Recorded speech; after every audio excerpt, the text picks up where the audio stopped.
Bismillahirrahmanirrahim.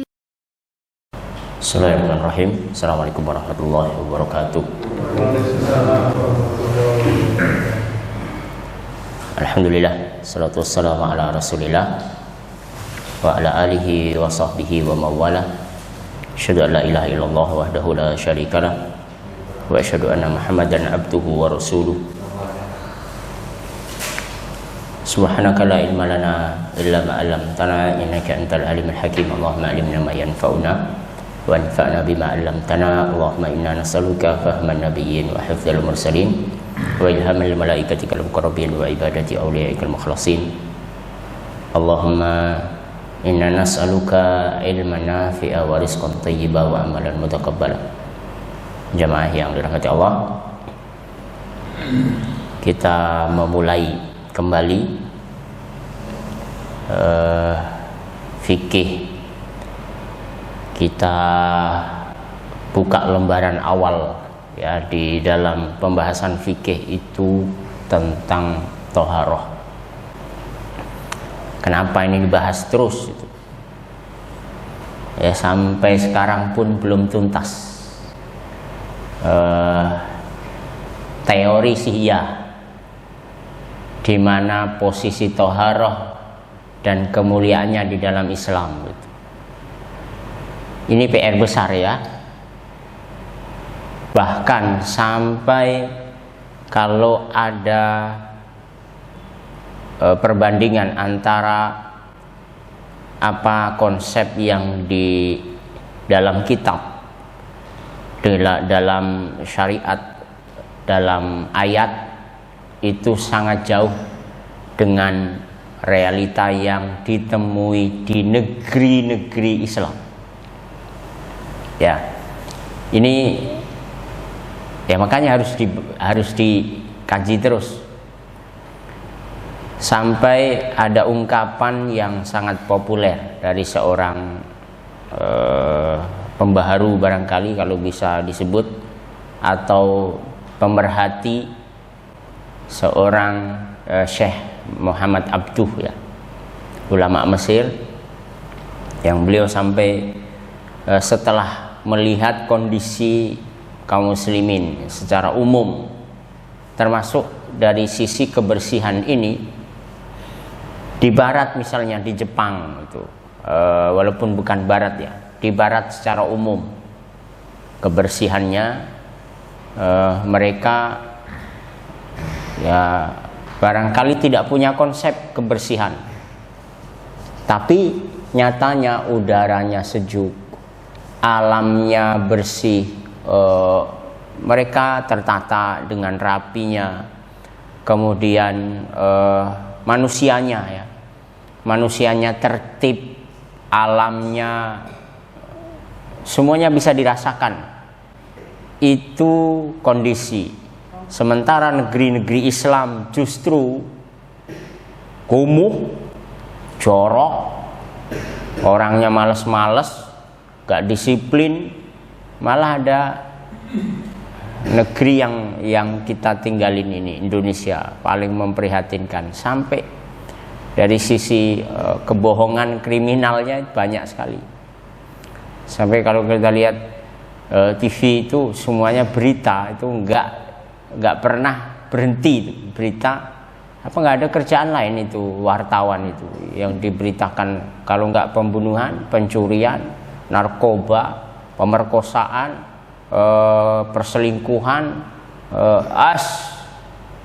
ini sampai ungkapan siapa, Syekh Muhammad Abduh, al-Islamu mahjubun bil muslimin. Islam ini mahjub, ya hilang, tertutup oleh orang Islam sendiri. Sampai kita temukan di jalan raya misalnya nih, ada tulisannya, kalau dia punya kira-kira mobilnya Pajero, kira-kira orang ini miskin atau kaya. Orang kaya, kalau orang kaya biasanya ya sebagian besarnya ya pasti berpendidikan, tahu tentang bagaimana dia harus bersikap di jalan raya, tiba-tiba keluar dari jendelanya itu apa? Ya, ini nih apa nih, gelas bekas mereka. Kadang tisu dia keluar, kadang apa aja bisa dikeluarin pokoknya dari mobil itu. Yang bisa dikeluarkan yang sudah nggak kepake lagi. Lebih parah lagi, plastik isinya utah-utahan gitu. Keluar dari situ. Yang lebih parah ada tulisannya la ilaha illallah. La haula wala quwata illa billah. Ini di konsepnya gak sama sekali, hanya sebagai wacana ya. Kalau lihat konsep sih nggak, ya kita nggak kurang-kurang. Sampai Toharoh itu adalah ayat yang awal-awal turun. Toharoh itu ayat yang awal-awal turun. Ayat turun awal, oke lah, Iqra bismi rabbikal ladzi khalaq. Setelah itu apa?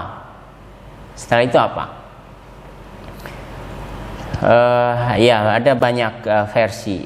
Kita lah ambil ya ayyuhal muzammil apa mudassir? Ya ayyuhal mudaththir. Setelah itu nanti mungkin proses selanjutnya ya. Ya ayyuhal muzammil. Ada yang mengatakan nun dan seterusnya. Oke. Ya ayyuhal mudaththir. Qum fa'anzir wa rabbaka fakabir wa thiyabaka fatahhir. Ini ayat kalau boleh dikatakan kedua yang setelah turun, setelah Iqra. Ya ayyuhal mudaththir qum fa'anzir wa rabbaka fakabir. Setelah mengagungkan Allah, setelah menyembah Allah, kira-kira mengakui kelemahan manusia dan ketinggian sifat Allah Subhanahu wa taala. Kemudian apa? Wa thiyabaka fatahhir. Pakaianmu bersihkan. Wa rujza fahjur. Berhala kamu hijrahlah darinya.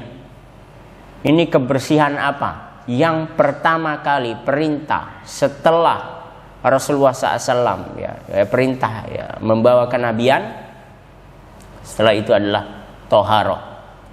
Baik toharoh secara zahir maupun batin. Zahir wasiyabaka, simbolnya adalah pakaian, thiyab, pakaian, bersihkan apapun ya yang zahir, ya lingkungan, ya apapun lah. Kemudian warujza fahjur, ini berhala simbol daripada keyakinan, maka hijrahlah, fahjur, celalah itu berhala-berhala itu. Ini perintah setelah kenabian. Jadi perintah ini bukan main-main. Ya, kalau fadilahnya sudah nggak kurang-kurang, bagaimana Nabi SAW nanti? Nabi SAW itu sampai memberikan satu informasi, dan ini barangkali peringatan yang meremehkan masalah kebersihan ini, imannya itu. Ya, imannya itu bermasalah kalau dia meremehkan masalah kebersihan. At-tahuru syatrul iman. Imannya bermasalah. Kalau iman bermasalah, nanti semua ibadahnya jadi masalah. Bagaimana dengan ibadahnya? Yang paling pokoknya ya sholatnya, ya banyak nanti macam turunan ibadah-ibadah. Walaupun tidak semua ibadah harus pakai toharoh, tapi ibadah-ibadah pokok. Ya sholat yang jelas itu. Kemudian ada sebagian misalnya baca Quran, yang paling pokok lah sholat itu. Terus ini juga yang Nabi SAW informasikan ketika Rasulullah SAW melihat ada kuburan. Ada 2 kuburan Nabi SAW lewat situ. Ada beberapa sahabat sampai Nabi mengatakan innahuma la yu'adzaban. 2 kuburan ini sedang disiksa nih penghuninya. Disiksa kenapa ya Rasulullah? Apakah mereka tidak sholat? Afala yusollian, mereka sholat. Afala yasuman, mereka apakah tidak puasa? Kata Nabi, mereka sholat ya puasa, nggak ada dosa-dosa.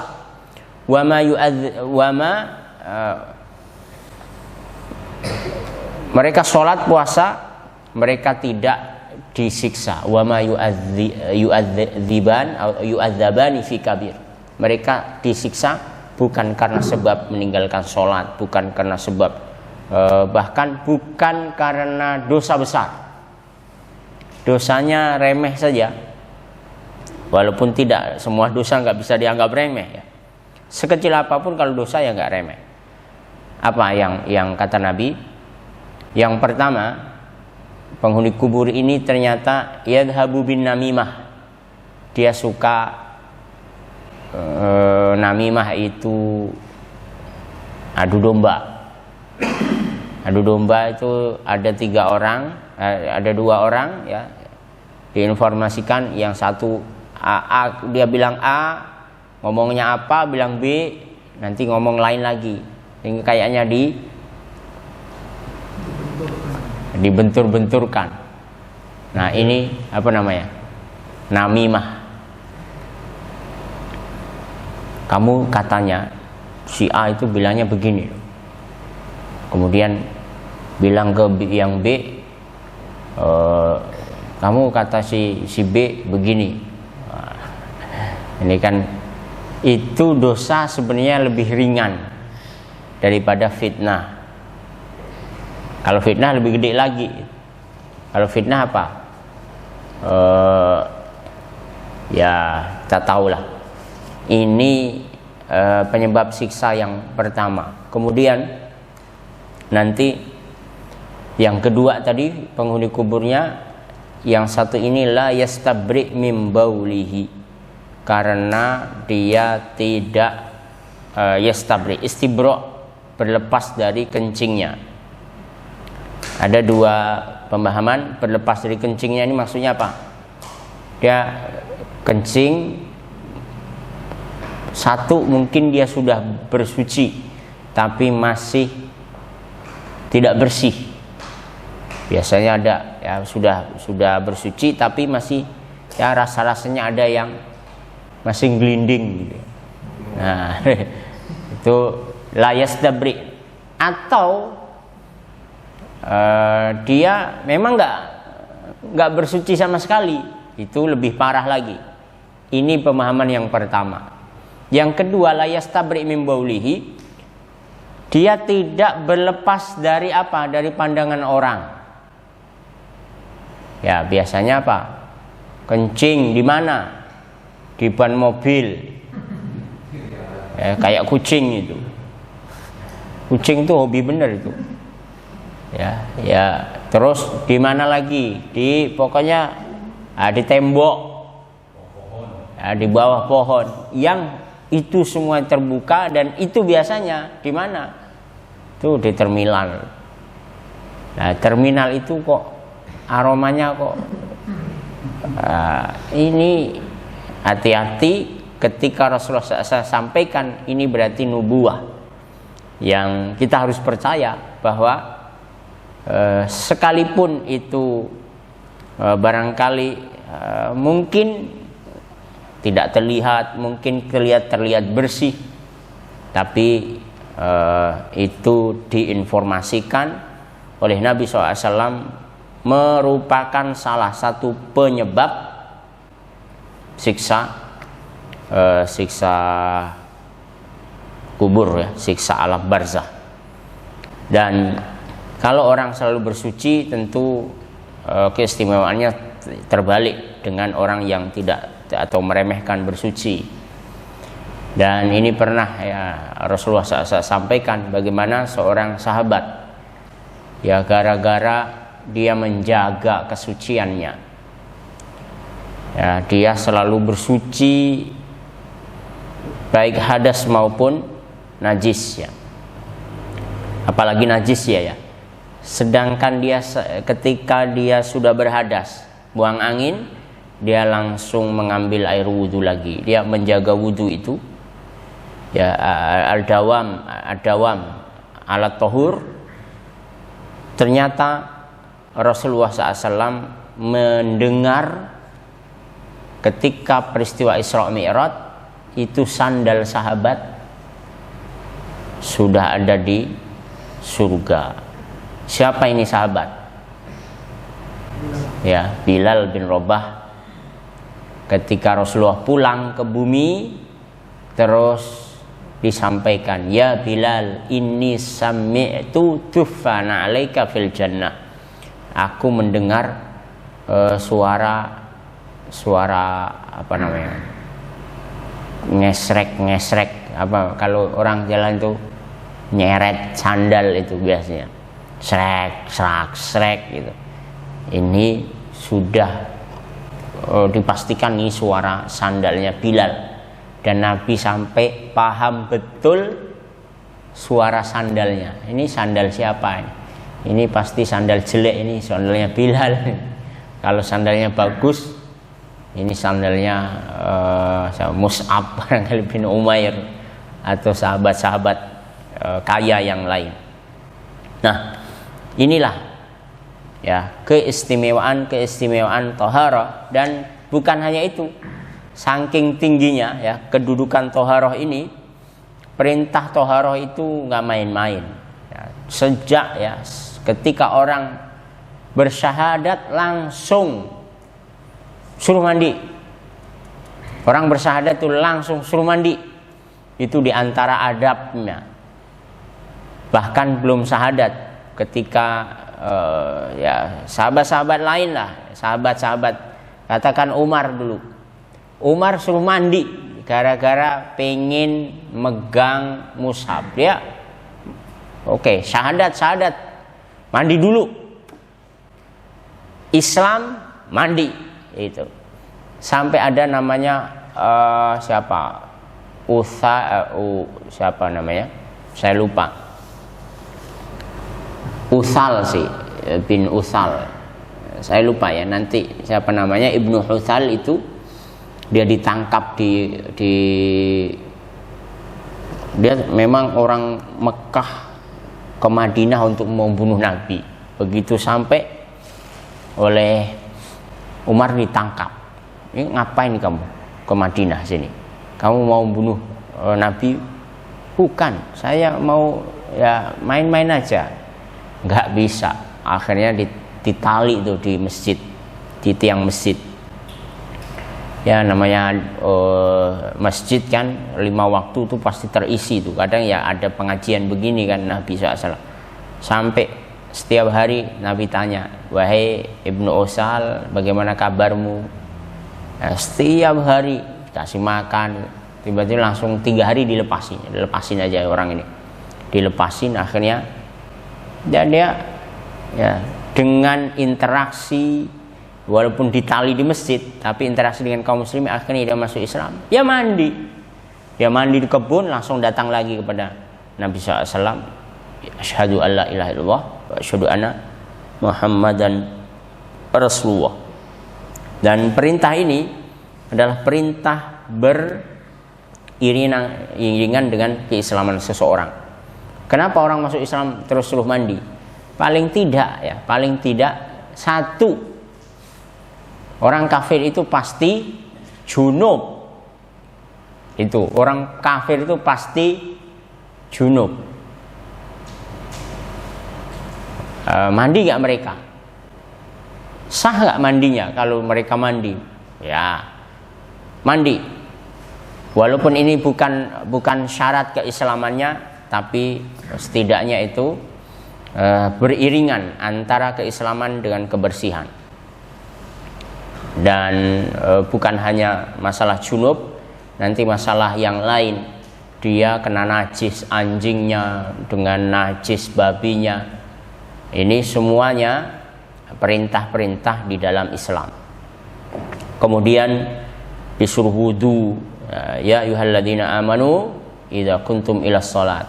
Perintahnya banyak ya. Perintah kebersihan itu banyak sekali, sampai orang bangun tidur itu sudah harus menjaga kebersihannya. Ya, orang bangun tidur jangan sekali-kali megang apa-apa dulu. Itu dari Nabi loh. Sekarang baru orang ribut-ribut cuci tangan. Dulu sudah 14 abad yang lalu itu. Idza staiqadha ahadukum min naumihi kalau kalian bangun dari tidurnya falyaghsil yadahu, cuci tangannya qabla ayyudkhilaha aw ayyaghmisahu fil ina, di wadah apapun, apalagi makanan ya, baskom ada airnya atau ada makanan, cuci dulu. Itu orang bangun tidur langsung perintahnya adalah kebersihan. Apalagi sampai istinja, apalagi sampai buang kotoran, apalagi sampai ini orang cebok ya. Cebok itu ada dari Islam. Peradaban barat punya nggak itu konsep apa tadi? Cebok. Nggak ada, peradaban barat itu nggak punya. Cebok itu apa? Ya, inilah nanti kita lihat kenapa mereka sekarang kok seolah mereka bersih, seolah mereka tertib, rapi gitu, udaranya. Bentar dulu. Orang sekarang kalau ditanya ya, anak-anak kita itu dengan bangganya kalau mau S2, S3 atau kuliah kemana? Kemana? Ke Perancis. Kemana? Ke universitasnya apa? Universitas terbaik dunia lah. Oxford, di mana itu? Inggris. Di Amerika lah, mau di mana? Swiss lah. Di mana lagi? Mau ke Jepang, mau ke Cina. Itu kenapa? Nah, ini konslet cara berpikir kita. Barangkali iya, karena memang mereka tertib, mereka banyak ilmuwan. Padahal peradaban itu peradaban paling terbelakang. Bagaimana tidak? Peristiwa Spanyol itu pernah lepas dari genggaman Barat. Barat itu kan Roma ya, Italia. Itu pusatnya, jantungnya sampai sekarang. Ya, Spanyol itu delalahnya itu dekat laut, Selat Gibraltar itu. Nah, seberang laut itu sudah negeri kaum muslimin, Maroko. Ya tinggal nyebrang aja itu. Kebetulan memang kaum muslimin kuat, ya nyebrang terus. Nah, karena ujung namanya juga benteng terakhir. Ya, akhirnya mereka dikuasai. 800 tahun hidup tuh kaum muslimin di negeri itu. Awalnya bagaimana nanti? Mereka barat itu bisa hebat. Dulu mereka, ya Allah, ada surat. Surat dari mana? Dari seorang raja namanya Raja Jos. Namanya Raja Jos. Tulisannya Georgi. Nah, Georgi. Bacanya apa? Jos. Ya, bener kan? Itu Raja Inggris. Raja Inggris ngirim surat untuk siapa? Hisham bin Abdul Malik. Hisham bin Abdul itu orang rajanya kaum muslimin. Waktu itu kedudukannya kayaknya di Spanyol itu. Tulisin begini. Pengen belajar ke negeri Islam. Apa tulisannya? Ila khalifatil muslimin Hisham Atsalis, Islam 3, Sohibil Adhamah. Apa Sohibil Adhamah artinya? Yang punya kedudukan sangat tinggi. Sangat tinggi dia. Sohibil Adhamah, bayangkan.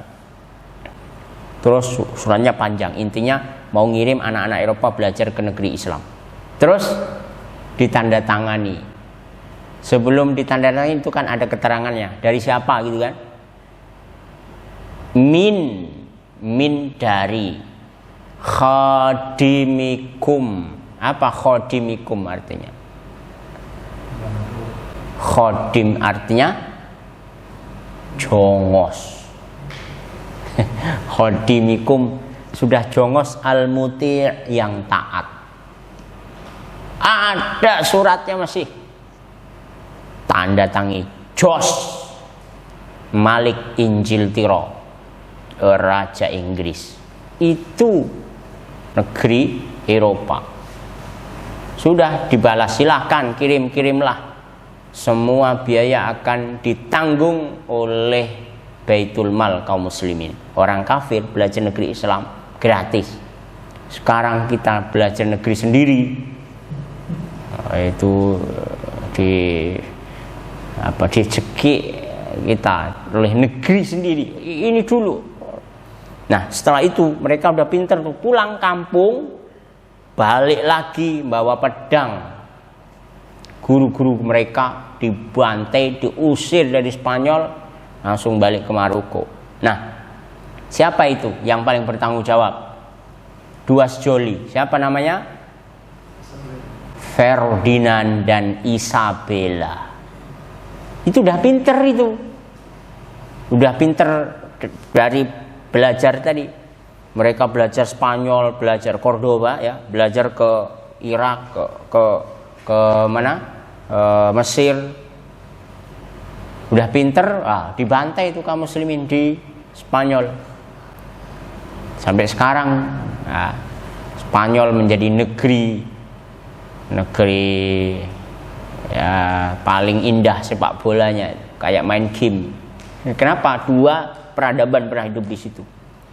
Mereka tahu ini rumah kaum muslimin. Dari mana? Dari WC-nya. Ini ada WC-nya ini. Ini orang Islam nih, bantai. Ini nggak ada WC-nya, teman ini. Mereka sampai Isabella itu sejarah hidupnya belum pernah mandi seumur hidup kecuali sekali saja. Ada orang nggak mandi seumur hidup, mereka nggak kenal mandi, Pak. Itu Isabella itu. Coba. Itu peradaban yang hari ini kita agung-agungkan. Mandi aja nggak bisa. Jadi di instalan otak mereka, air itu mematikan. Kalau mandi tanpa bisa mati. Mereka nggak mandi. Itu gelungan rambut yang bukan gimbal ya, dihias dengan segala aksesoris. Terus ditusuk pakai 2 tusukan, kanan dan kiri. Tusuk. Itu apa fungsinya? Fungsinya 1 ya aksesoris tadi. Yang kedua apa? Untuk garuk-garuk kepala, Pak. Kenapa? Karena kalau dibuka itu aksesoris rambut yang ada kerumunan makhluk hidup itu. Sini. Itu Eropa, nggak kenal dengan kebersihan mereka. Ya memang mereka nggak pernah mandi. Bukan hanya Isabella, ada namanya Hendry. Ada. Dan delalahnya itu, kok ya sama itu. Itu raja Perancis tuh. Itu raja-rajanya. Ada lagi nanti Hendry, ada lagi Isabella, pasti Ferdinandnya juga itu. Ada Louis, ya Louis juga sama. Itu raja-raja yang dicatat sejarah nggak pernah mandi. Nah, itu Eropa. Di Eropa nanti ya sama. Di Inggris ketika mereka ngemis-ngemis belajar ke Baghdad, ke Maroko ya, ke Maroko. Universitas pertama dunia mana? Apa namanya? Universitas pertama dunia namanya Al-Qarawiyun. Al-Qarawiyun di mana? Di Maroko. 100 tahun, 200 tahun kemudian lahir universitas kedua. Mana? Nizamiyah di Baghdad. Terus universitas ketiga lagi nanti muncul lagi. Nanti mereka berbondong-bondong belajar itu ngemis-ngemis ke Cordova, ke mana ini, Maroko, ke mana. Nah, baru mereka buat universitas keempat ya, setelah Mesir buat Al-Azhar, baru ada universitas pertama di Eropa namanya Universitas Bologna. Apa artinya Bologna? Tulisannya Bologna, bacanya Bologna. Itu di jantungnya ya, di Italia. Kenapa di Maroko dibuat universitas pertama dunia oleh kaum muslimin, nggak di Mekah, nggak di Madinah? Biar negeri Eropa itu bisa belajar juga, belajar paling nggak belajar mandi, paling nggak belajar cebok. Dulu orang itu di Inggris, jangan dikira ya bahwa mereka kita tahu mereka dulu ceboknya pakai apa? Pakai apa ceboknya? Pakai janggel jagung, Pak. Tahu janggel jagung? Pak Farizal pasti tahu. Jagung yang warnanya oranye itu kan dirontokin, nah tinggal warna putih itu apanya itu, bonggolnya itu yang untuk cebok. Wah, itu banyak orang mati Eropa gara-gara kolera, gara-gara kudis, karab, kurap, apalagi eksim, macam-macam penyakit kulit itu. Ya bayangkan itu kalau kira-kira bersih nggak cebok pakai itu? Ya bersih banget, kulit-kulitnya ikut bersih itu. Itu kasihan yang lagi diare itulah. Belum sembuh udah digosok lagi kan. Itu sudah bakteri di situ kena luka, kulitnya sampai koreng-korengan. Orang Inggris itu kalau habis buang kotoran, buang hajat ya, itu kotorannya digerawui, Pak, dibuang ke jalan raya. Kadang-kadang dari jendela-jendela itu dilempar ke jalan raya. Makanya mereka kemudian setelah canggih buatlah teknologi sepatu hak tinggi. Supaya apa? Supaya nggak kepletrek-pletrek itu di jalan raya. Sekarang sepatu hak tinggi pada dipakai sama emak-emak sosialita itu.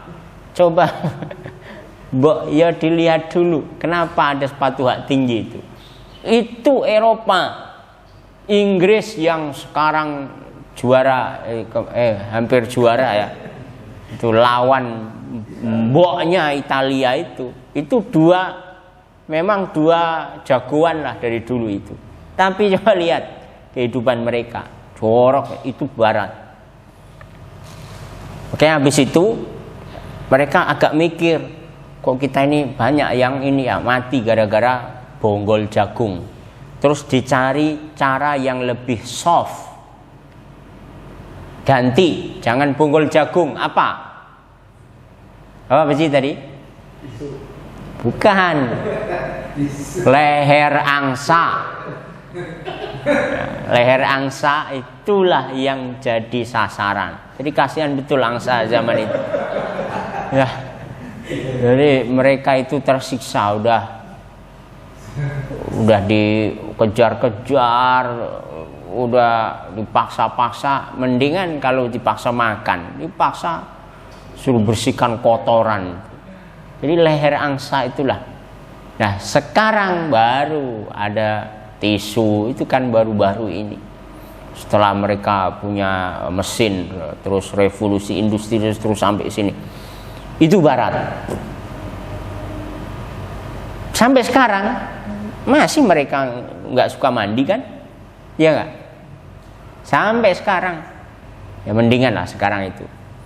Jadi kalau sudah ada orang luar, pasti bajunya aromanya itu sedep, itu pasti. ya sedep-sedep semribit. Nah, sementara sekian banyak ya perintah-perintah di dalam Islam itu, bahkan kebersihan yang paling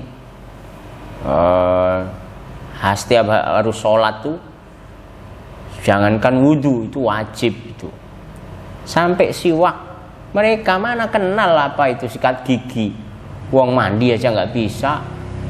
Bagaimana dia menemukan sabun mandi, sampo? Mereka dulu belajar dari mana? Dari Turki. Ya, belajar di Turki itu ada satu pengusaha orang Arab ya buat salon. Ya, salon itu tempatnya raja-raja itu mereka mandi ya sebulan sekali atau satu semester sekali mereka nyuci badan di salon itu. Baru nanti mulai menggejala itu cara mandi, cara buat sabun, sampai cara buat sikat gigi. Sementara Islam, sejak zaman Rasulullah sudah suruh sikat gigi. Laula an asyqa ala ummati la amartuhum bisiwak ma'a kulli shalah. Ma'a kulli shalah, ada riwayat ma'a kulli wudu, bahkan sholat dan wudhu mereka harus sikat gigi. Kemudian di antara yang bisa dikaitkan dengan tohara adalah perintah juga khitan, sampai perintah memakai parfum dan wangi-wangian, sampai mencukur merapikan jenggot, ketiak dan rambut-rambut yang lainnya. Dan ini perintah-perintah yang banyak sekali ya. Dan Allah Subhanahu wa taala mencintai. Ini di barat ya. Sekarang lihat peradaban yang lain. Di mana?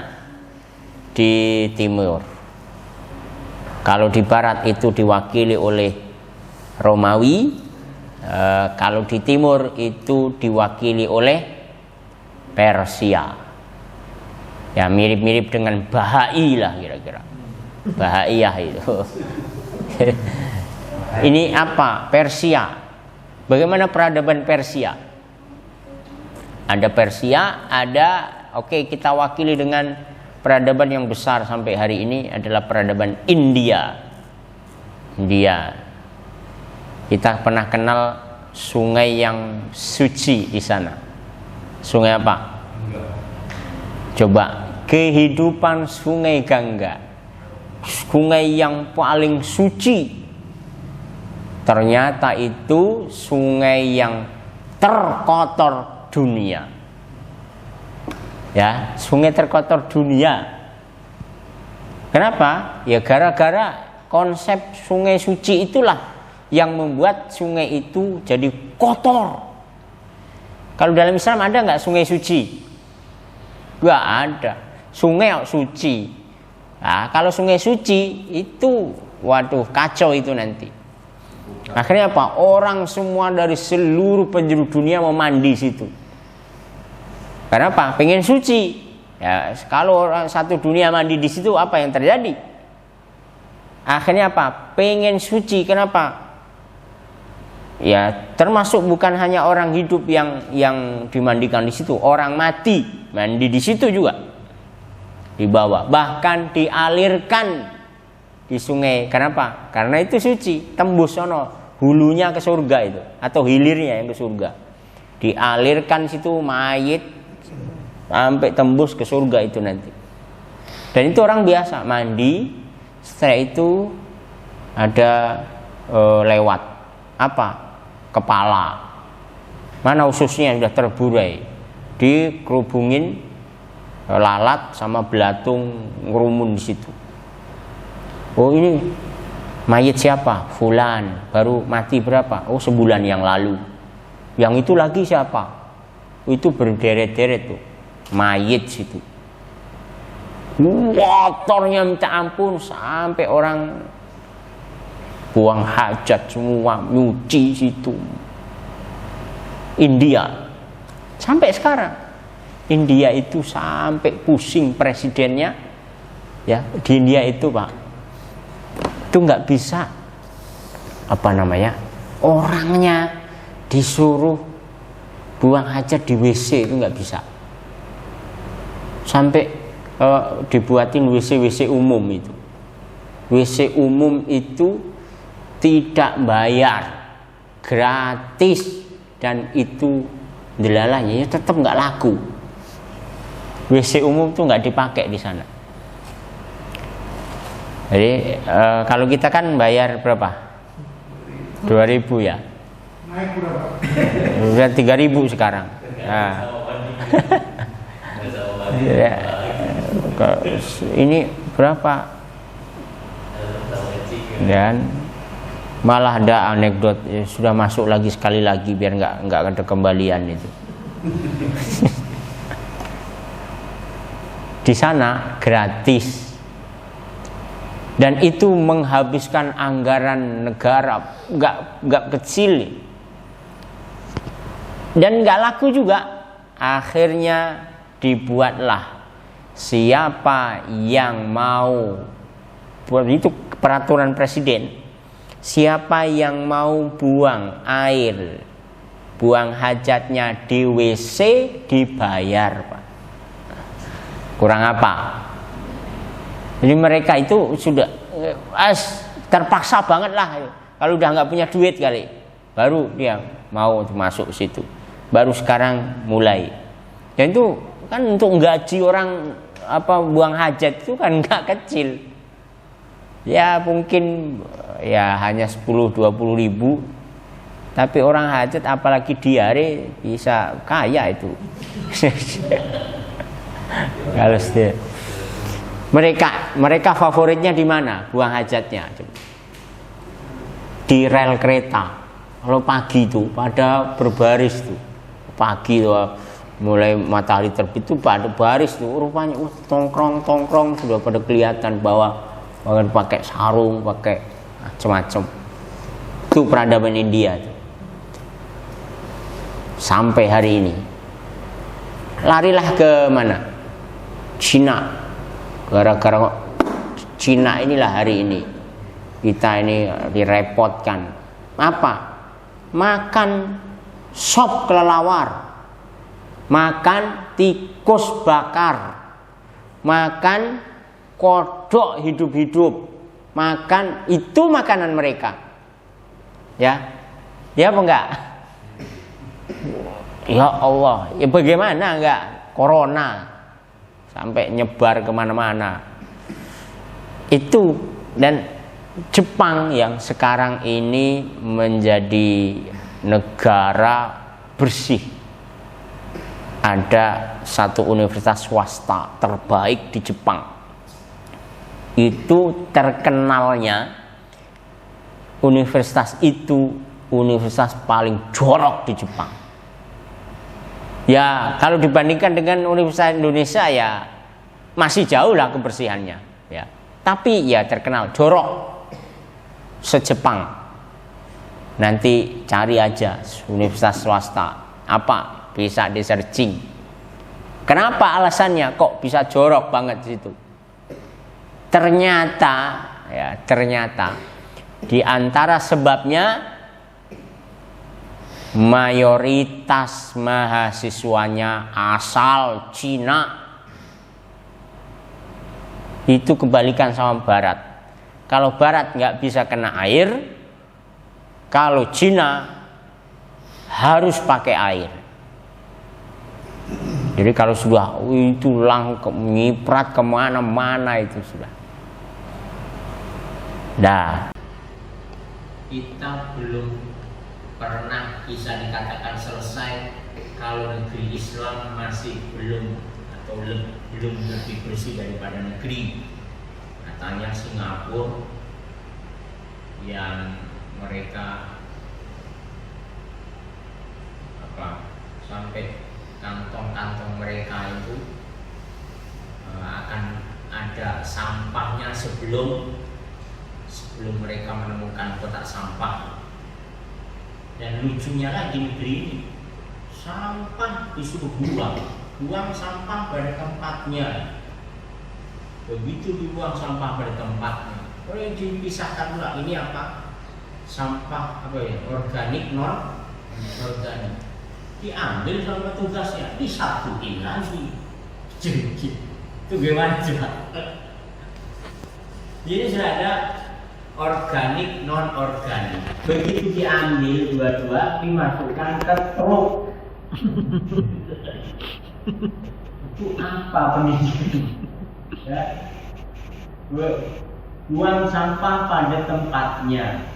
Nah, ternyata di ujungnya sana apa namanya dia?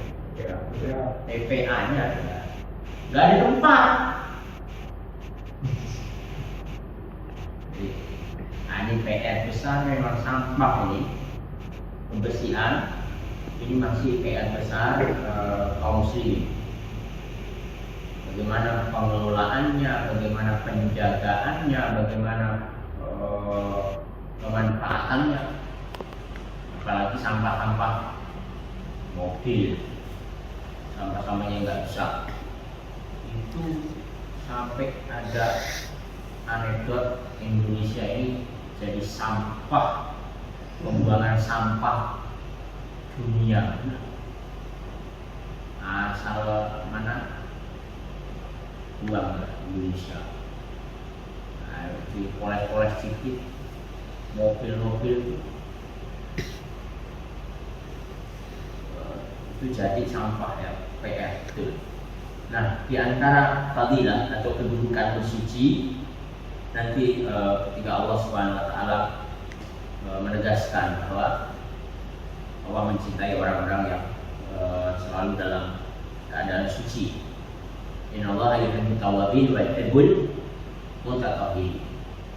Sekarang nanti ada waktu-waktu yang orang harus bersuci. Di antaranya adalah kalau mau tidur itu harus atau dianjurkan wudhu.